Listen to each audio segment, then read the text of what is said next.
Hey everybody, Alex from SeemsGoodMagic.com here, and we are doing another Hour of Devastation Amonkhet Intermediate Swiss Draft League. If you like the content, please like and subscribe.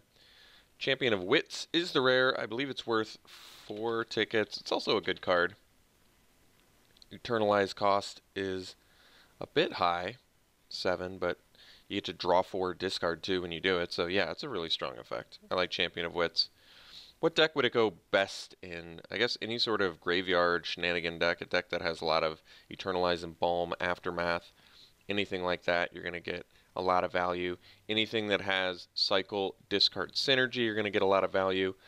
And even a zombie deck, you'd get value. So a lot of different archetypes this works in, not to mention it's a card that is a 2-1, but also a 4-4 at some point. So I like it a lot. We'll first pick it. Just all around good. Okay. So what is the pick now? We've got the Hydra, which is fine. I like it. We've got Hoopu, gain life, draw cards. I've got my eye on the Sinuous Striker. This card's very good. Sinuous Striker is a very strong card. We have removal in Tormented Venom, and we have the Puncturing Blow. Strongest card in the pack. I don't know. Some people just absolutely love Hoopu. I think Hoopu's pretty good, so we definitely could take it. But I mean, Striker is fantastic, and it leaves us more open if we take Striker. Eternalize, come back, it's a big threat. Comes back as a 4-4 that can turn into a 7-1 or a 6-2 or a 5-3. Pretty versatile when it comes back. Not so versatile on the front end, admittedly, but really, really tough card on the back. I think we're going to take it. I like Hoopu a lot too, but I'm going to go with the Striker here. They're both great uncommons, by the way. Alright, so strongest card here. Might just want the Rivulet because it's a desert that's on color with our first 2 picks. There's Strategic Planning, which is another good deck with Eternalize and Embalm. There's Hope Tender, which ramps. There's Reed Stalker, Flash In, Sandblast, Removal. All of these are perfectly reasonable.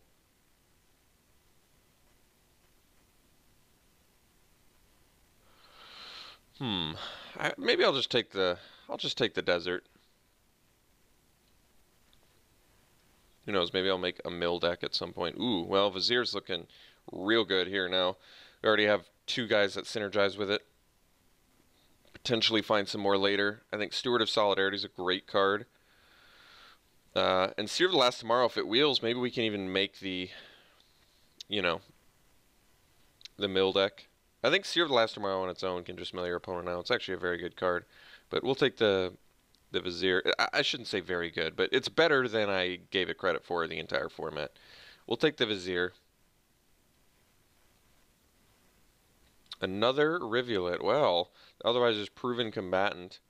Should we actually try and make a mill deck? Probably not. But I can still take another Rivulet here and not feel bad about it. Proven Combatant is fine too, but we'll take a second Rivulet. Because I don't think those 3-drop 1/4 mill cards are sought after at all anyway. So we can take Aven. There's Cunning Survivor, which might actually be fine for this deck too. I mean, I don't know if I want to be the Cycle deck though. Aven is certainly better than Cunning Survivor. Cunning Survivor is better in a certain archetype. And then there's also Survivor's Encampment, which is some synergy with our Rivulets, I guess. Or a Traveler's Amulet, I guess, for fixing. I'll go Survivor still for now. I want a better idea of what's open. Alright, Seer. Should we go for it? We totally could. What am I giving up here? I'm giving up like a... This also does have synergy randomly with Cunning Survivor too. Okay. And it does have synergy, in theory, I guess, with the Eternalized cards. Let's just take the Seer. It's probably a little bit greedy, but we have double Rivulet. This could be an opportunity to try out the mill deck, see what happens. So we take the Combatant now. There's Scrounger of Souls, the Gift of Strength, the Jeru. A couple other things. We'll take the combatant. I mean, it certainly has good synergy with the Vizier. It has impressed me more than I expected it to. And it has random synergy with the Seer too, so maybe we'll wheel that other Seer and be happy enough about that. So there's a camel in here, another combatant. I mean, the more combatants you have, the more comfortable you probably can be running 17 lands or whatever. But we're actually going to need, I guess, removal at some point too, right? Alright, we'll take the combatant still for now over a Titan, a wall, a camel. Because none of these cards are worth... I mean, I was going to say none of these cards are worth like going into a second color for, which is true, but running multiple proven combatants doesn't strike me as particularly awesome either. So Overcome, Camel, Prowler, Ruin Rat.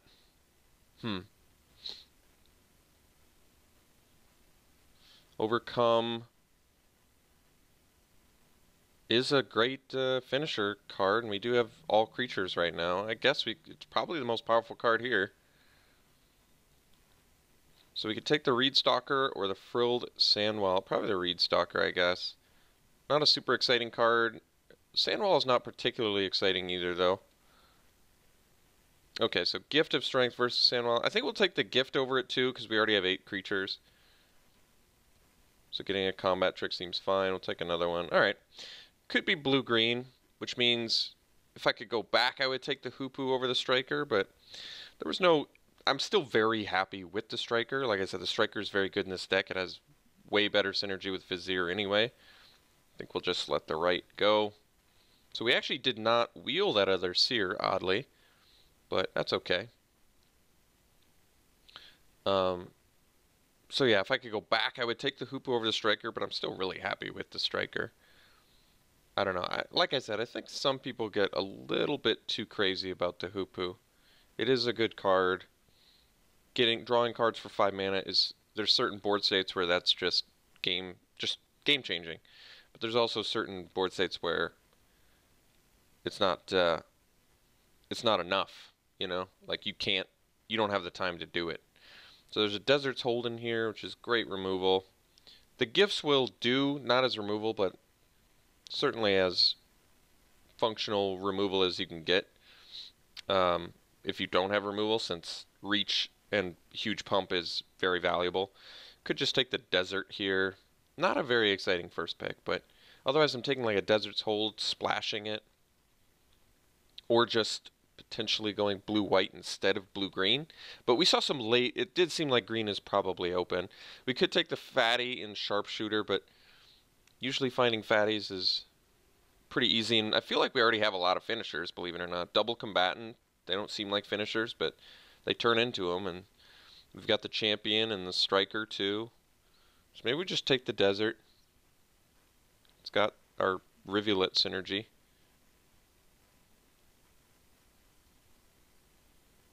There's also a struggle to survive, but we'll take the Desert. So Dune Diviner with our deserts. We have Aerial Guide, which we probably just want. Lets us fly right over top with our fatties, our eternalized dudes. There's a Naga and a Diviner, but if green is as open, maybe we'll just get it back. Let's just take the Guide over the Farm to Market as well. Sunset Pyramid, get some card draw. There's Strategic Planning, Cunning Survivor number 2, which basically just has synergy with not so much in our deck right now. Open Fire, which is some removal. Feral Prowler, cheap dude. Maybe the Tenacious Hunter, but we don't have any -1/-1 counter stuff yet. But even then, it's still a 4-mana 4/4, which is very good. Very efficient. No removal outside of the Open Fire in here. Or I guess the Hour of Revelation, but it's pretty color intensive, pretty ambitious to just try and hop into that. And I kind of like the idea of playing the Overcome. It's definitely a way that we can just win with the creatures that we have. So maybe I'll just take the Hunter. Cunning Survivor and Strategic Planning seem much less exciting. So another Vizier. I mean, it does seem like we probably want that. We already have 4 Eternalized dudes. There's a hippo in here, which I like a lot. Another desert, another planning. Dunes of the Dead is deceptively good in here with double rivulet. But I think we're taking the Vizier. It's just card advantage. You put in your combatant or your striker, whatever, bring it back, draw a card. We're much more likely to be able to play 17 lands with a deck like this too. So another desert. There's a lethal sting. There's another gift of strength. So we could take the desert, the fourth desert, we'll probably do.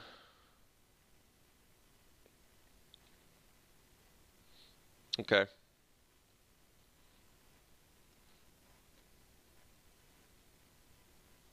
So now there's Sharpshooter, which is fine. We'll take it over the Reed Stalker.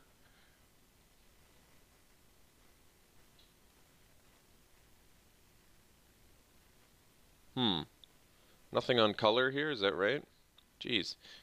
Guess a red desert could take it. I mean, we're not playing Abomination. We're not playing these white cards, I guess. Deadlands. Well, it's going to be tough to use this, isn't it? Alright, I guess we take the Planning or the Naga. Naga is actually pretty good here, but strategic planning will set us up with our Eternalize fairly effectively and find us things in case we're getting flooded. Naga is a nice 3 mana 4/2 most of the time though, which is pretty good.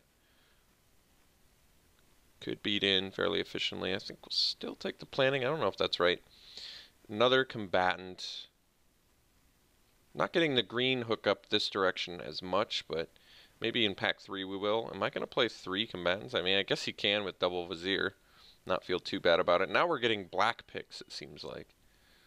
Guess we'll just take the rare. Another planning's fine, I guess.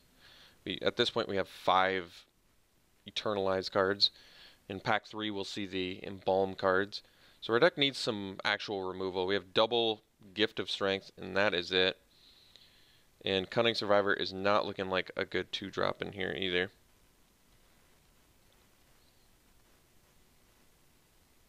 Guess we'll just take the green card.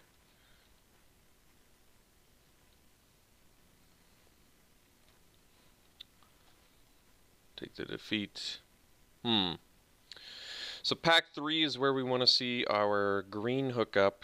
I'd like a Cartouche of Strength or 2. Since we don't have any ambuscades, the only actual removal / tricks we have are these Gift of Strengths, which aren't the greatest. They're fine. I probably like them more than most people, but not the greatest.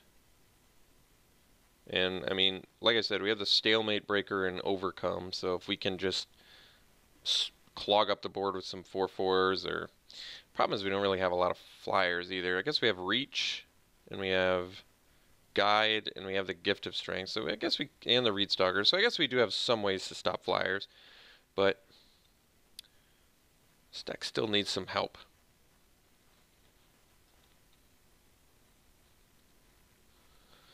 Ooh, Ask and Ye Shall Receive. Yeah, we got Ronus. It's pretty awesome. I wanted some help, and boy did we ever get it. So this just get rewarded for going down the green path, and it's worth 6 tickets too, which is also very nice. Otherwise, Vitalist would be something we can hope to wheel.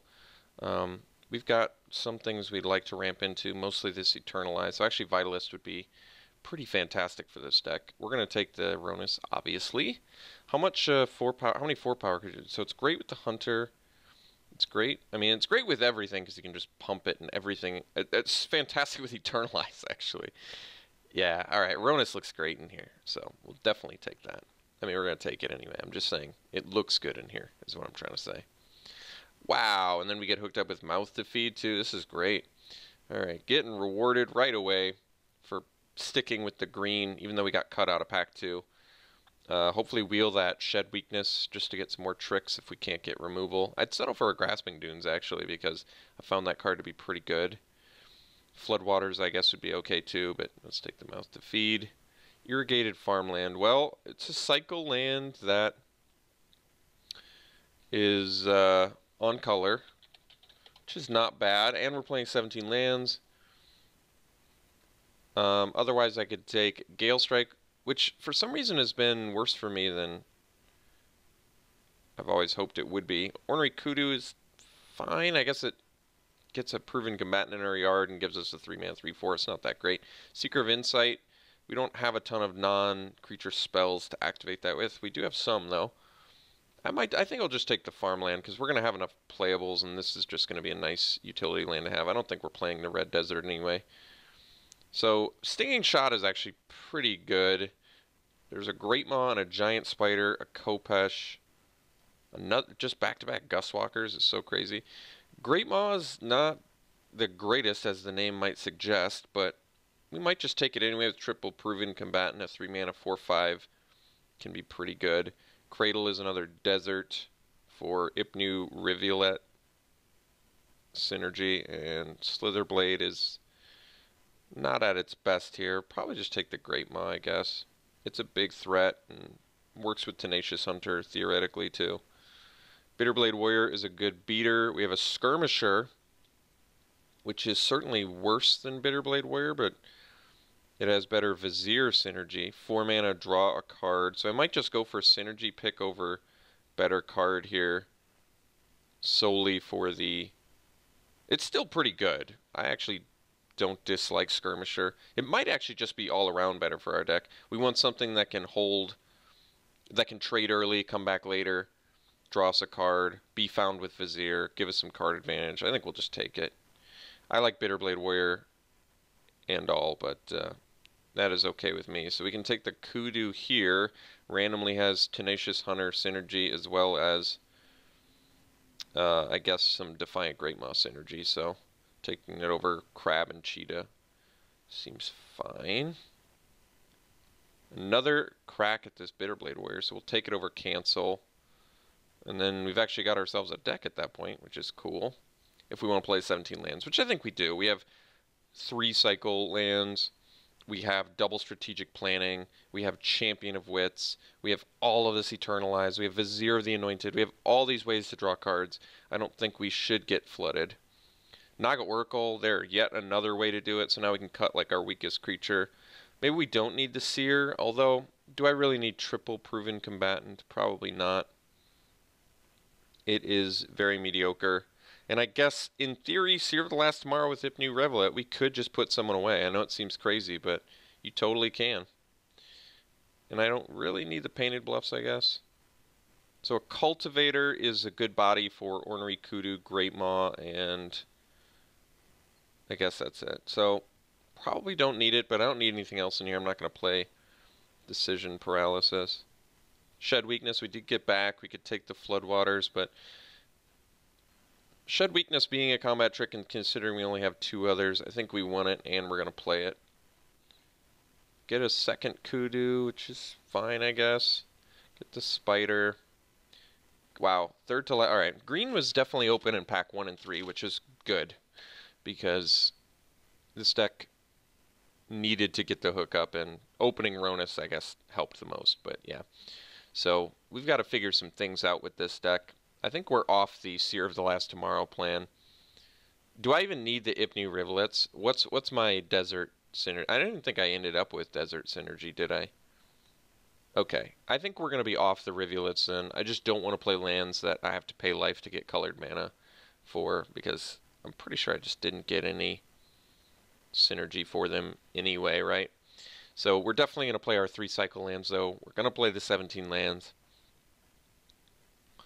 And we're going to figure out exactly what we want to do here. So, like I said, we're not playing the Rivulets. There's just no need. We're not playing the Red Desert either. So we have to make 5 cuts because I want to play 17 lands. We have a lot of card advantage in here with Mouth to Feed too. And we have more creatures than we need, that is for sure. So we probably want to just run all of our non-creature spells, and then we'll just figure out what creatures we want to cut. So let's cut, I think the first one to go, the Spider can go. I think probably Reedstalker can go. We're just doing better things at 4. Seer can go. We're just not on that plan anymore. And then we just have to cut 2 more. Probably, I guess one of the combatants can go. And then we just have to cut one more. Ronus with Bitterblade Warrior Exerting is actually very good because Trample Death Touch is just kind of a deadly combo. Um, one more cut. I kind of like the Ornery Kudu in here, just because the 3-mana 3/4 could be beneficial for us.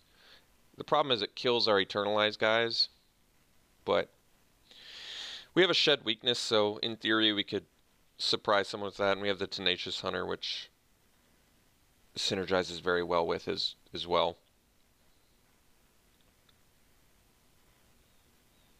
It's definitely a creature we're cutting, it's just a question of which one. So right now we have 5 Eternalized cards. Maybe we just cut another combatant. I mean, we don't need 100 combatants. We still have Combatant, Skirmisher, Champion, Sinuous Striker. 4 cards for our 2 Viziers. That's good. That is good. We'll definitely get our synergies going. We have plenty of ways to draw cards in here. Double Planning. We have the Champion. We have the Oracle. We have the Viziers. We have Mouth to Feed. So just a ton of ways to draw cards, which is nice. So I think this looks good. I don't think, I mean, it's not what I like to play in this format, but I figure you guys like to see me do something. I don't even know why I say that. Like, some of you like seeing me go outside of my box, and some of you don't. So it honestly motivates me to just always draft in my box, because either way somebody's upset. Somebody's either upset that I'm playing something that's not what I believe is not the winning archetype in the format, which is, you know, just straight aggro decks. And I see the commenters say things like, you know, hey, you know, mid-range and control is way more viable now in this format, and that is true. But let's be honest, what's the best archetype in the format, regardless of whether it's triple Amonkhet or double our Amonkhet? What's the best archetype? It's aggro. We all know it. If it's either the blue-red aggro, you got your tempo, you have your Boros aggro, it's still fantastic. You have your green-red beats, still awesome. It's just the creatures are so efficient in this format, and that is probably going to be the new trend of all drafts, I feel like, because creatures have just gotten hyper efficient. That's just the way it is. So with the hyper efficiency of creatures, what's going to get rewarded the most from that? It's going to be aggro. So that is just the case, but I mean, I'll still try unusual decks every once in a while like this. I don't think this deck is actually very good. If we'd gotten more removal or tricks, I think it'd be better, but basically we have 2 Gift of Strengths and a Shed weakness as our entire way to deal with things, which is not very good. So I don't have super high expectations for this deck, but yeah, I don't have much of expectations for this deck at all. I think we're actually going to have some more of attritions early is the only way we're going to win. We're not a particularly good grind deck just because we don't have enough removal to keep up with bombs. But at least we have like a bomb of our own, so that is good. Okay, anyway, so we've got 3 blue sources already. We need more green than blue. We have 2 double green spells. So we can just do 9/8, which is fine. So we'll do 9/8 and green, blue, nothing special, green, blue. Ronus should be good. I mean, we have some good cards in here. Obviously, we have some good cards, but I don't have super high expectations for this deck at all. So we're gonna have to try and beat down, I think, which isn't exactly what some pieces of this deck want to do, but it's what we're gonna do. So, all right, we'll see you round 1.